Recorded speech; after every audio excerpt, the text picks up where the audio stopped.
Hey everyone, it's summer again, so that means it's time for the 198 Productions Summer of Arcade Reviews. The first game this summer is Splosion Man.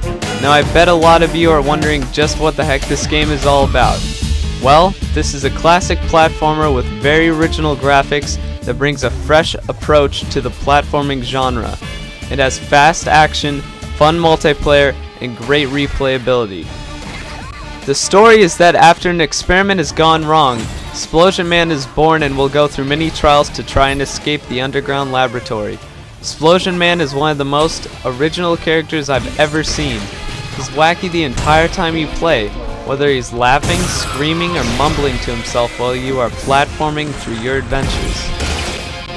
Like I said before, the gameplay is great, classic platforming at its best. You will be running around exploding multiple objects at once and flying through the air, all at a very fast pace. During the gameplay there will be sequences where you will have to act quickly to get out of an area before you are squished, or to get the beautiful cake, which Splosion Man loves oh so much. This game features top-notch level design, which I really love to see in games nowadays. The mixture of wall jumping, switch activating, and timing of giant explosive jumps all come together for great flowing gameplay.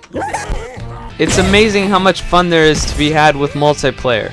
I thought that Twisted Pixel was just going to have you play through the game a second time, except with multiple players. I was wrong about that one. They made 50 separate levels for the multiplayer mode. This mode blew me away because I couldn't believe how much fun I was having online. In multiplayer you are able to explode each other in the air so that you can make it to higher areas, which is one of my favorite parts in the multiplayer since it gets you working together to help each other out. Since counting down over live hardly works because of voice delay, Twisted Pixel made it so pressing the left trigger sets a countdown timer so that you can time your jumps with your fellow teammates. Replayability is also a big strong point in this game. There are 50 single player levels and 50 multiplayer levels, which will take about 8 hours to complete both campaigns. This is a really good deal for the price point, and is still very fun to play through levels previously completed for better times with better scores. I managed to get first place on Area 1, Level 7, which is pretty cool. You can tell that Twisted Pixel has a good sense of humor because of some of the achievements that you can unlock in this game. The Master of Controls achievements have you remap the controls to different buttons, which is funny because all the face buttons are already all jump buttons.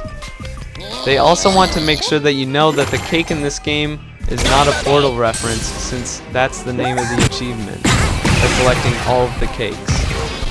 This is also the first game to include unlockable avatar clothes, which will be released with the next dashboard update, which will probably look pretty sweet. After all these positive comments, there really isn't anything I can say negative about this game. It is super polished and only fun is to be had here. I'm giving this game a 9.5 because this is platforming at its best. I will see you next week for the review of Marvel vs. Capcom 2. So in the meantime, rate, comment, and subscribe.